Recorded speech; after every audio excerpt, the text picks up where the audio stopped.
闲步小楼前，见个佳人貌似仙，暗想盛情魂似梦，追欢执手兰房自一眠。一夜说蒙言，满居沉潭喷瑞烟。报到早朝归去晚，回銮留下娇绡当宿前。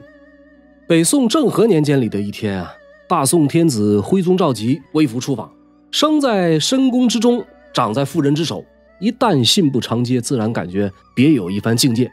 好一个富庶的汴京城，歌台舞榭随处可见，丝竹之声不绝于耳，游人如织，繁花似锦。眨眼间是落日融金，已是掌灯的时节。徽宗君臣几人走到一处名为金钱巷的所在，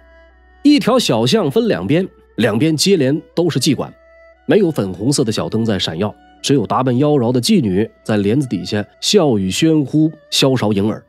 此时的徽宗皇帝正值而立之年，尽管后宫佳丽3000，可是野花闲草别有风情，一个接一个的本净酥胸，桃腮杏脸，只看得他是倍感新奇。又往前走了几步，来到一所宅院，只见粉墙鸳瓦，朱户寿环，古槐高耸，翠竹延绵。正打算询问一下啊，说这是谁家的宅院，忽然看见翠帘高卷，绣幕低垂，帘子下面立着一位妙龄女郎。这小姐姐长得比那些个都漂亮，她是眼含秋水，眉抚春山，腰如弱柳，肤若凝脂，恰似嫦娥离月殿，恍如落女下瑶阶。这个徽宗看罢多时，难免为之心动。身边呢有一个名叫张迪的贴身太监，没有净身前，这人几乎是天天游走于花街柳巷，在整个东京条界，提起张迪几乎是无人不知无人不晓。张迪告诉徽宗说，那个就是京师大名鼎鼎的李师师。李师师本姓王，父母早丧，孤苦伶仃，一个姓李的歌妓收养了他。若干年以后呢，李师师在教坊中是独领风骚，驰誉京师。就在微服出访的转一天，徽宗备下厚礼，打发人送到了李师师的住处。当天晚上，化名赵乙前去拜访，哪成想李师师只当他是寻常富商，并没有放在心上。徽宗问他芳龄几何，他拒而不答，这个眼神中多少流露出3分鄙夷7分不屑，勉强弹了3首曲子。徽宗怕时间太晚引起群臣的怀疑，也就悄悄回了宫。自此以后啊，在东京市井间开始传言说李师师那天接待的正是当今天子。不久，徽宗亮明身份再次到访，李师师自然换了另外一副态度。从此皇帝时不时的到访，为了出行方便，甚至不惜专门修建了一条地下通道，一直到汴京被围，徽宗禅位于钦宗，才断绝了和李师师的关系。这段故事啊，出自《琳琅秘事丛书》中无名氏写的一篇《李师师外传》。由于是小说的笔法，因此难免有荒诞不经之处。宋徽宗呢，当了20多年的皇帝，他的身边聚集了一大批奸佞邪恶之徒，被称为六贼的蔡京、王府、朱冕、童贯、李严、梁实成，这是他最信任的几个大臣。这些人是各有所凭，炙手可热，一泄不如一泄，只搞得好端端的大宋江山是满目疮痍，民不聊生，直到最后灭亡在了金人之手。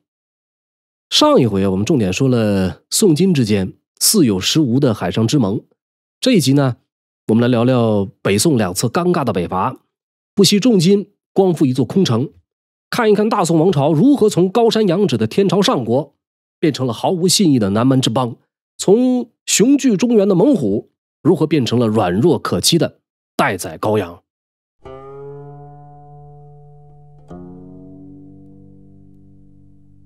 说大辽国天祚帝耶律延禧有一位皇叔，名叫耶律纯。这个皇叔不简单，能文能武，他是辽兴宗的孙子，辽道宗的亲侄子。辽道宗耶律洪基子嗣稀少，终其一生他是独子独孙，因此呢，对耶律纯这个侄子格外看重，疼爱有加，甚至一度想把皇位传给他，只是在大臣的力荐下没有实施。道宗驾崩以后啊，皇孙耶律延禧继位为君，对于皇叔北平郡王耶律纯礼遇有加，先由2子王晋封为1子王，又让其担任南京留守。每年的冬夏2季，各地藩王都要进京朝见皇帝，这位皇叔在各方面的礼遇都在诸王之上。上一集咱们提到了辽国的5经制度，上京临皇府、中京大定府、东京辽阳府、南京西津府、西京大同府。您注意，这其中的南京又被称作燕京，大致在今天北京城区的西南方位。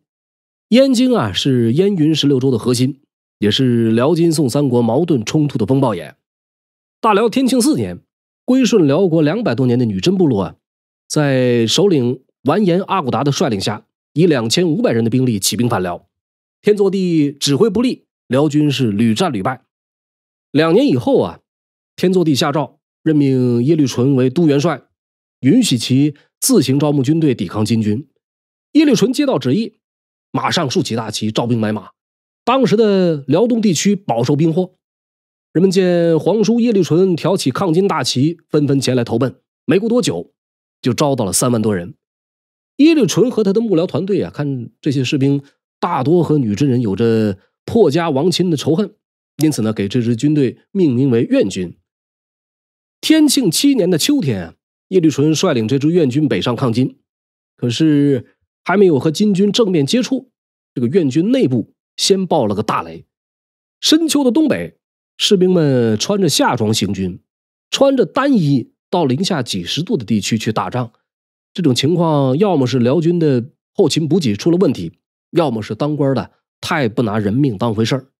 于是不满的情绪蔓延开来，军队中很快出现了哗变。领头的人们叫嚣着要先杀了主帅，再去投靠金人。好在耶律纯得知消息及时逃走，好在这场哗变很快被平息了下来。但是愿军从此被种下了哗变的基因。此后多年，这支军队在辽金宋三国之间兜兜转转，频繁倒戈。皇叔耶律纯很快重整旗鼓，一路打到沈州，就是今天的辽宁沈阳，接连几个昼夜强攻沈州。城上有滚木雷石、弓箭刀枪，耶律纯亲临城下，命人将劝降信射上城头。金军死战不降，双方就这样你来我往，难分胜负。眼看战事危急，沈州位置险要，完颜阿骨达派了2万精兵前去救援。领军的大将名叫完颜娄氏，这是金代初年的一位著名将领，从东北到西北，战功赫赫，智勇双全。耶律纯对战完颜娄氏，一场血战直杀的昏天暗地，辽国愿军最终没能抵挡住金军的勇猛攻势，溃败如潮。耶律纯只好退守到了辽河南岸。这之后呢，又接连和对手恶战，依然是胜少负多，甚至一触即溃。历尽艰难，耶律纯的北上抗金最终以惨淡收场，领着一众残兵败将退回到了燕京。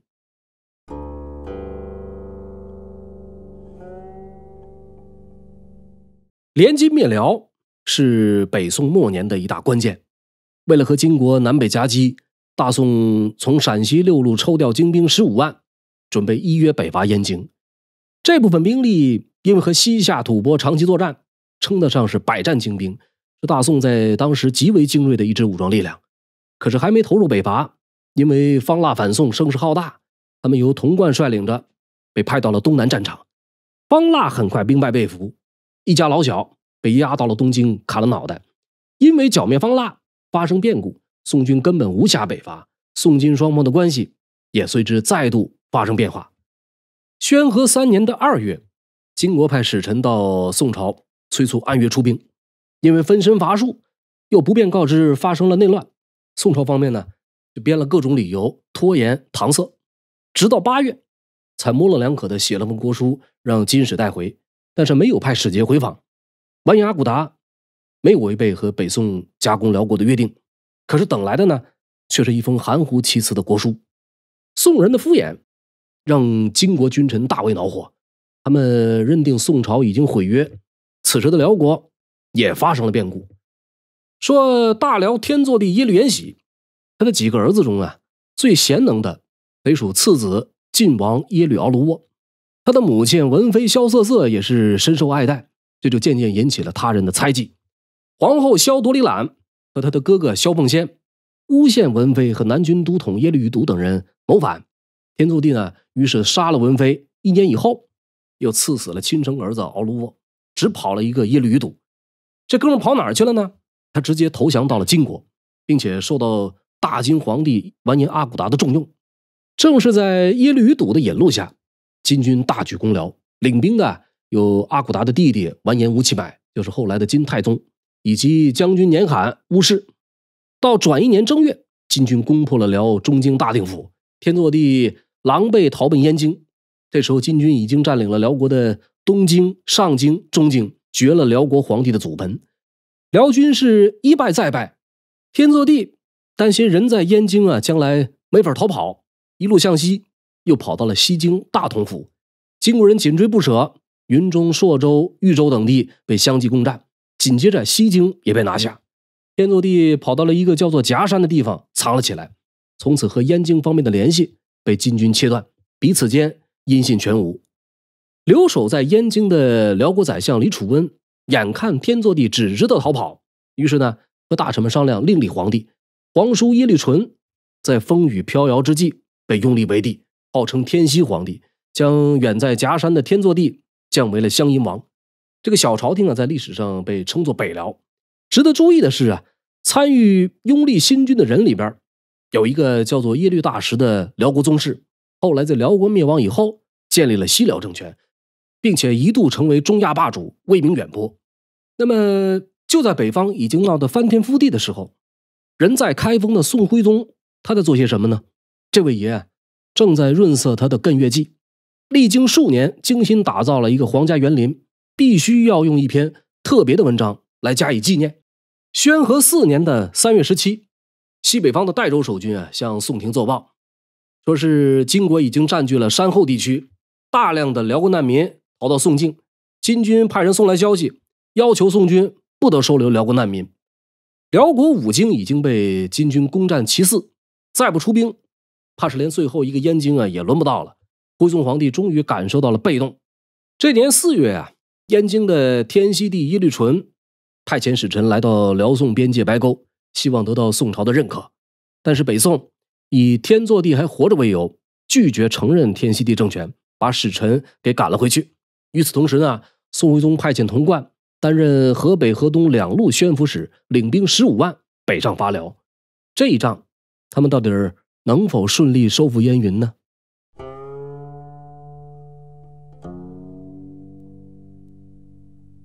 北宋联金灭辽终于进行到了关键一步，宋徽宗派遣童贯挂帅出征，同时又任命蔡攸给童贯当副手。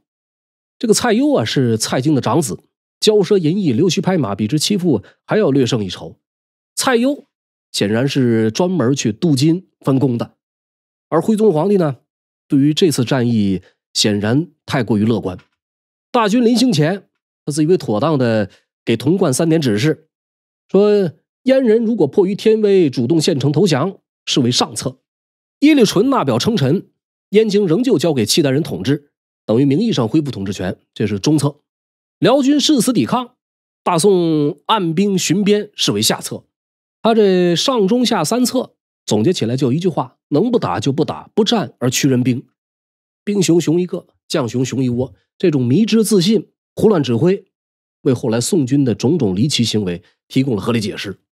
辞别皇帝之日正好有2个貌美的侍女站在徽宗身边。那个公子哥蔡攸手指侍女，说了句臣成功归，其以示长，意思就是北伐成功，得胜归来，希望陛下能把这俩美人赏赐给我。如果是平时索要皇帝的女人就已经是死罪了，这会儿的宋徽宗呢，只是微笑不语，丝毫没有责备的意思。大军开拔以后，童贯兵分2路，东路军由老将崇师道指挥，屯扎在辽宋边界的白沟，重心在雄州。宋朝的雄州是以后周收复瓦桥关而设置的，大致相当于今天河北省的雄县和荣成县。西路军由新兴宗率领屯扎在范村，重心在广信军，今天河北保定的徐水区。所有随军出征的将领中最有经验的就是东路军的崇师道。崇师道字一书，洛阳人，北宋末年的名将，有着长期在西北和西夏对峙作战的丰富经验。水浒传中鲁智深曾一度提到的老崇经略相公，说的就是这位。崇师道并不赞成对辽作战，他向童贯建议说，今日之举譬如盗入邻家，不能救，又乘之而分其势焉，无乃不可乎。说今儿这事儿就好比邻居家遭了强盗，我们不但不能相救，反而趁火打劫，这怎么可以呢？童贯不听，也没法听。军令如山倒，崇师道只能是听从童贯调遣，领兵上阵。雄州、知州和珅向童贯建议说，燕京人民已经翘首期盼王师北上，我们应该以攻心为原则，降下黄榜和大旗，告诉燕京的人们，我们现在是迫不得已才攻打辽国，同时呢，必须严明军纪，不准烧杀劫掠。燕京的守军如果有能够率城投降者，可以直接授予节度使的官职。童贯听后大喜，马上按部就班依计行事，传令各处广贴榜文，此番奉旨出兵吊民伐罪，是不得已而为之。王者之事有征无战，敢杀辽兵一人一骑者，军法从事。明明是出征打仗，可是杀敌反而要军法从事，这个仗还怎么打呢？同时童贯又派了2名使者赶赴燕京，劝说天熙帝耶律淳投降。哪成想燕京方面态度十分强硬，直接斩杀来使，并且派遣了耶律大石、萧干2员大将分别抵御。从徽宗到童贯再到地方官员和珅，不难看出北宋朝堂和官员群体对当时的燕地民意存在着十分严重的误读。他们近乎偏执地认为燕地汉人无不渴望回归中原怀抱，实际情况是长久以来的和平让当地的人们早已习惯了安居乐业。燕云地区的汉人肯定有人心怀故国，但是能有多少这样的人，怀念到什么程度，谁都说不好。当政者自以为是地认为契丹统治下的汉人长久以来一直生活在水深火热之中，基于同文同种，血脉相连，基于强烈的民族认同感，大宋兵锋所指必然引来无数燕地汉人积极响应，进而顺利收复失地。实际上北地汉人在辽朝的汉化统治下已经生活了几百年，国家到底是姓赵还是姓耶律并没有什么区别，一样的安居乐业，一样的生活安宁。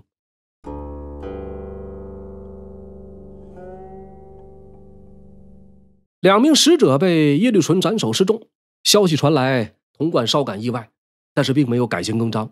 而是马上又派出一名外交方面的王牌选手马扩。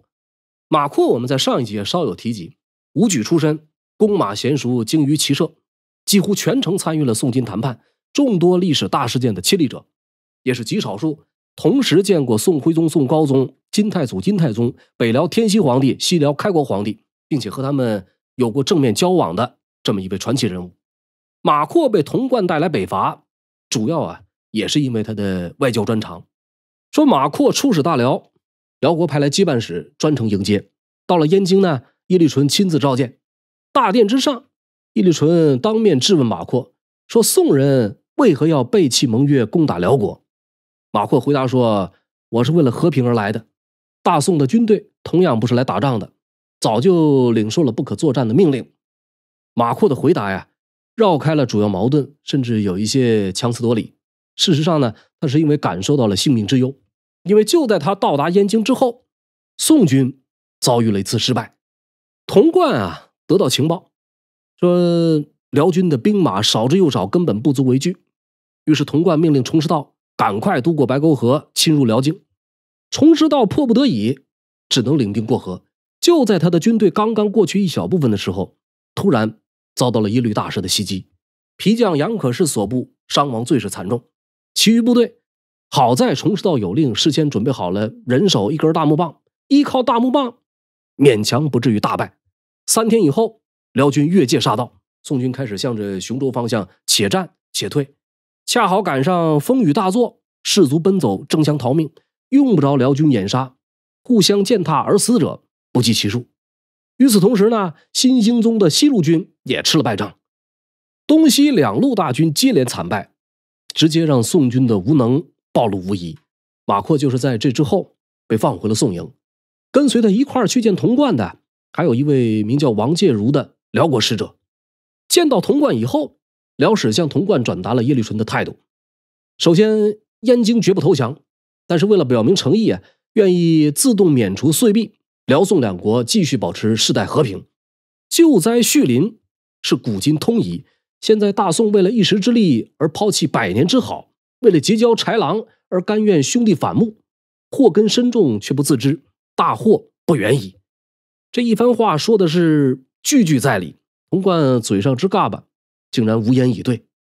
辽军在这个时候的兵马呀，的确是极其有限的，军事力量并不强。如果按照马扩中途传回的情报来看，辽国号称有2000骑兵应对宋军寇边，实际上呢，只有萧干的几百名骑兵能称得上是精锐。可是宋军却有着10几万的兵力，行动上扭扭捏捏、犹犹豫豫，直接冲杀不就结了吗？为什么不能全力而赴，反而说败就败了呢？马扩在燕京回来的路上百思不得其解。等到他回到了宋军大营，见到童贯，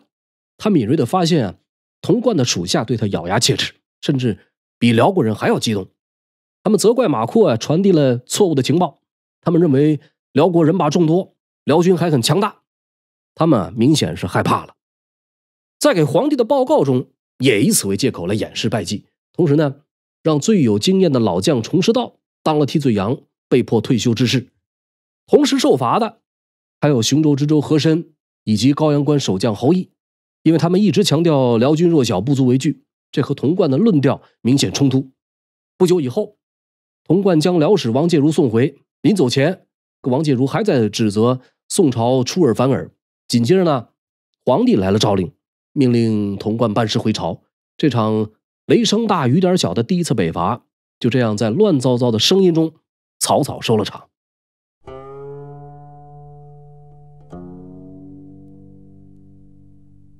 辽将耶律大石啊，是契丹皇族血脉，辽太祖耶律阿保机的8世孙，28岁高中进士，并进入了翰林院。这个人是自幼好学聪明，并且熟读兵书战策，弓马娴熟，堪称文武全才。大辽在板荡之际，仅以2000兵力成功打跑了10余万宋军。耶律大石用一次相当漂亮的战绩，让宋人在相隔100余年之后，再次领略了契丹铁骑的威名。消息传回燕京，辽国上下却高兴不起来，因为他们的新皇帝耶律纯病来如山倒，已经时日无多了。国事糜烂，朝不保夕，南边有宋，北边有金，西边他的大侄子天祚帝耶律延禧放出话来，要踏破燕山，诛灭叛逆。耶律纯啊，就在这种惶恐忧虑中走到了生命尽头，在位不到100天，享年59岁。天祚帝死了，这个燕京政权啊再次发生巨变。宰相李楚温想要投降大宋，但是另一个权臣萧干捷足先登，抢先立了耶律纯的皇后萧氏为皇太后，又遥立天祚帝第5子耶律定为皇帝，权力从此掌握在了萧太后和萧干的手中。完颜阿骨达呀，在这个期间主动派来使者向宋朝询问情况。在给宋徽宗的信中，阿骨达特意强调了大金的战绩，辽国5京已经被他们攻占了4个，燕京方面呢也希望和大金讲和，只是碍于和宋朝的合约在前，所以才没有同意。他希望宋朝方面明确一下南北夹攻燕京的日期。宋朝君臣对金使啊大献殷勤，他们十分乐于将合约进行下去。很快，宋徽宗下令以赵良嗣担任正使，以马扩担任副使，再一次跟随金使一道启程前往金国进行谈判。这一次的国书中啊，宋徽宗依然采取了装傻的策略，一边说宋军已经打了不少胜仗，一边又说对燕京谁先攻打下来都可以，不管是谁先打下来，宋方都会如期奉上岁币。这么2件事放在一块说，本身就很矛盾。前面宣称自己打了胜仗，后面呢又开始寄希望于金人，末了他又笔锋一转，说西夏帮助了辽国天祚帝，他希望把这个战火引到西夏去。号称是泱泱大国，却总是在耍一些上不了台面的小聪明，看上去是想要尊重契约精神，实际上来回横跳，反复变卦。这种做法难免会遭来鄙夷和轻视。就在赵良嗣使团走后的第5天，宋徽宗又变了主意，他准备依靠自身的力量开展第2次北伐。之所以这样做，是因为边境上有一个利好消息传来，辽国大将郭药师向大宋投了降。郭药师是辽国汉人，院军4位将领之一。耶律纯继位以后，这个院军被改名为常胜军，郭药师所部也被调到了宋辽边境的涿州。随着萧太后掌权，对汉人越来越不信任，郭药师呢渐渐感受到了威胁，因此率领精兵8000、铁骑500和益州守将高凤一同投向了宋朝。兵不血刃收复涿州、益州，徽宗皇帝得知消息很是高兴，马上宣布再次发兵北上，收复燕京。这次带兵的呢是河阳3城节度使刘延庆，以郭药师为先导，共计动用了50万兵力，浩浩荡荡就来到了燕京南面的卢沟河畔。第一次北伐，他们遇到了耶律大石，这次呢他们遇到了萧干。萧干啊，小字回礼宝，西族，西族和契丹同源，属于近亲。西族首领在辽国朝堂向来是举足轻重，历代的萧氏皇后和嫔妃大多出自西族。萧干其人啊，这是一位少年勇武、晚年悲情的人物。早些年呢，因为萧勇被辽道宗收为护卫，而后一度出任西族6部大王，先后参与平定了多次内乱。到了北辽时代，他开始渐渐执掌大权。这一次宋军再度来犯，萧干亲自领兵拒敌，在距离燕京城大概10里的地方，双方展开对峙。宋军的军纪很差，主将刘延庆并不愿意打仗，一心指望能从金人手中赎买燕京。两军稍一接触，宋军就败下阵来。刘延庆呢，就此屯兵驻守，闭门不战。他这边不着急，可是郭药师啊却立功心切。他向刘延庆建议说，根据情报，金军在北边已经有所动作，辽军原本就兵微将寡，再分开南北拒敌，这个燕京城必定空虚。他郭药师愿意亲率5000精兵奇袭燕京，同时请刘延庆的儿子刘光世带兵接应。不得不说，作为军人啊，郭药师对战机拿捏的相当精准。刘延庆同意了这个作战方案，派郭药师和大将高士轩、杨可士领兵6000，在夜半时分悄悄渡过卢沟河，天色将亮未亮的时候赶到燕京城下，并且一举从迎春门夺门而入。一时间城内是杀声四起，火光冲天。宋军一度杀到皇宫附近，郭药师派人去找萧太后，让他投降。燕京呢似乎已经是唾手可得，可是萧太后并没有投降，而是火速派人把消息送到前线。萧干立刻派出精兵3000回援。郭药师在损失了大半人马之后，和杨可士从城墙上吊绳徒步逃走，几乎到手的燕京城就这样功亏一篑。失败的原因，有的史料记载啊，说是郭药师杀气太重，大肆抢劫，引来燕京军民众怒，拼死抵抗。有的说呢，是因为本该前来接应的刘光世始终不见踪影。就在奇袭燕京的第2天，萧干故意透露消息给宋军俘虏，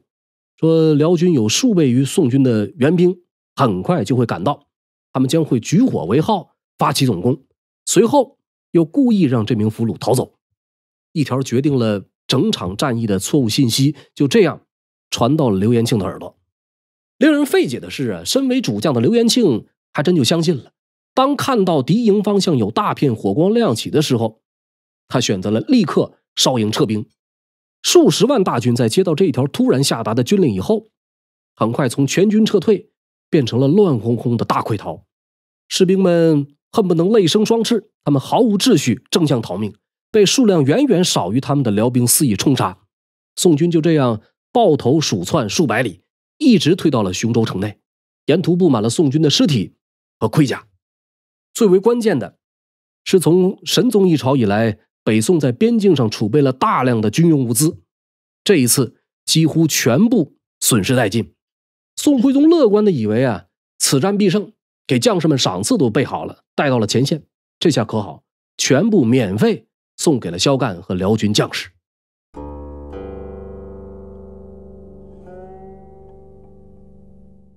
宋军第2次北伐遭遇惨败，就在宋辽双方在燕京血战的时候，在金军大营，赵良嗣和马扩代表宋朝和金国人达成了一条协议，主要内容是金国人把山前6州还给大宋，宋把原本给辽国的50万岁币转给金国，西京和迎平峦3州不在归还之列。山前6州的汉民啊归宋，其余各族百姓以及所有物资归金。赵良嗣带着金使和国书返回汴京，马扩被留了下来当了人质。就在赵良嗣走后不久，宋军大败的消息传到金军大营，很快童贯和蔡攸派了一个叫王环的人秘密前往金军营地，正式请求金军出兵攻打燕京。公元1122年的11月，金军挥师南下，兵锋直指燕京。12月的燕京北风呼啸，滴水成冰，面对金国人大兵压境，所有人都意识到境况今非昔比，燕京必破，是战是降成了北辽小朝廷必须面对的难题。经过一番商讨，萧太后萧干耶律大石决定既不战也不降，放弃燕京，出城各奔东西。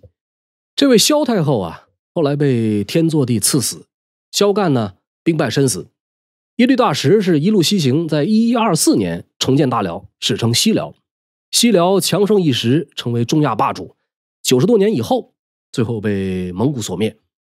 燕京城在公元1122年的第一场雪比以往时候来的晚了一些，金军兵不血刃拿下了燕京。辽国的大臣们集体来到城外，向一身戎装的完颜阿骨达朝拜，高呼万岁。在马阔根据亲身经历所写的《茅斋自序》中可以看出，宋金双方由于沟通不畅而误解不断，但是阿骨达基本上做到了遵守约定，一心想把燕京还给北宋。同时呢，懂得宽大为怀，在占领燕京之后，对辽国的降臣降将全部予以赦免。金国人在马阔来访期间，对他的生活照顾得无微不至，不仅配有专门的中原厨娘，专门提供一日三餐，还为他布置了雅致的书房和庭院，以此方便他读书休息。然而在谈判桌上，马阔却感受到了无尽的嘲讽羞辱，尤其是在宋军2次北伐失败以后，金国人对大宋的不屑更是溢于言表，于公于私，女真人分得很清，而这也正是马阔格外难过的地方。战场上丢掉的尊严和体面，想在谈判桌上拿回来，基本上是不可能完成的任务。那么宋金已经接壤，最后一点屏障也已经不复存在，如何交割燕京成了接下来宋金外交的重头戏。双方最初的约定金军不过燕山，由宋军收复燕京。后来宋军吃了败仗，金人拿下了燕京，这和约定好的南北夹攻已经大相径庭。金人仍然愿意交还燕京，可是无利不起早，坐地起价是必须的。女真人提出此后燕京地区每年的赋税必须归金所有，这就相当于一种无限期的赎城费。宋方表示地税分离闻所未闻，断难接受。双方你来我往，经过数个回合的拉锯谈判，在北宋宣和5年大金天府7年公元1123年的农历4月，宋金双方达成了最终的协议。金国将燕京和周边的涿州、益州、潭州、景州、冀州共计6州26个县一并交割给宋朝。宋朝每年向金国支付20万两银和30万匹绢。除此外，宋朝每年再向金国输送燕京地区的赋税100万贯。2个重要的关口，榆关就是今天的山海关，松亭关就是燕京通往辽中京的要道，这2个关口必须保留在金国手中。宋金双方严控边境，不准招降纳叛。4月11，宋朝的官员先行到达了燕京，交割正式开始。4月14，大宋的各路兵马相继进入燕京。自石敬瑭割让燕云16州以来，这座被契丹人统治了200多年的汉家故城，终于重新回到了汉人治下。可是人们进入城中，看到的却是满目疮痍。金国的部队在这一时期是没有军饷的，士兵们的主要收入就是胜利之后的劫掠。此刻的燕京金军已经搬走了所有能搬动的东西，迁走了城中的大量人口，留给大宋的不过是一座空城。可是宋朝君臣仍旧入戏太深，举国同庆的同时，收复燕京被刻画成了自开国以来最伟大最辉煌的胜利。而燕京实际的复杂程度远远超出人们的想象。宋金2国之间的和平仅仅维持了2年多的时间，一场巨大的悲剧也即将上演。读历史知善恶，感谢您收看收听烽火照东南，这是慢聊两宋燕云的第6集。如果喜欢我的节目欢迎订阅我的频道并打开小铃铛。两宋的故事仍在继续，我们下一期不见不散。